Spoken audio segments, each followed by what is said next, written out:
भोंदूबाबा अशोक खरातचा पुन्हा नवीन कारनामा समोर आलाय। खरातनं अहिल्यानगर जिल्ह्यातील नेवासा तालुक्यातील व्यापाराची फसवणूक केलेली आहे। नेवासा येथील व्यापाराची आर्थिक लूट केल्याप्रकरणी नाशिक येथील सरकारवाडा पोलिसात गुन्हा दाखल करण्यात आलाय। खरातनं रत्न बसवून देण्याचे सांगत व्यापारी राजेंद्र भगत यांच्याकडील 20 ग्रामच्या सोन्याच्या अंगठ्या काढून घेतल्याचा आरोप करण्यात आलाय। व्यापाराची डिसेंबर 2022 मध्ये खरातच्या नाशिक येथील ओकस प्रॉपर्टी डेव्हलपर्स कार्यालयामध्ये भेट झालेली होती।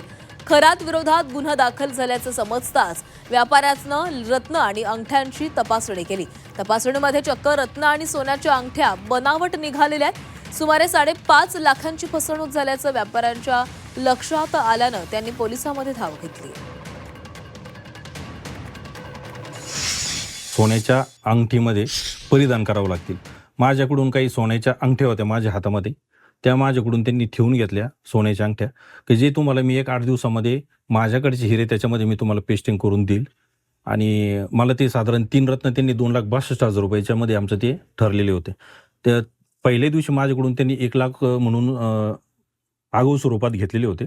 1 लाख रुपये त्यांना दिल्यानंतर मला त्यांनी 5-6 दिवसानंतर फोन करून सांगितलं की तुमची अंगठी तयार आहे, तुम्ही उर्वरित पैसे घेऊन या आणि तेवढी ती अंगठी घेऊन जा। मी जातेवेळी मी एक चेकबुक सोबत घेऊन गेलो होतो। मी चेकमध्ये त्यांना 1,62,000 रुपयाची अमाउंट देऊ करण्यासाठी त्यांना चेक दिल्यानंतर त्यांनी मला सांगितलं, कुठल्याही प्रकारचं RTGS असू द्या, इंटरनेट बँकिंगच्या माध्यमातून असू द्या, आम्ही पेमेंट घेणार नाही, चेकच्या स्वरूपात घेणार नाही, मला रोख या ठिकाणी पैसे लागतील।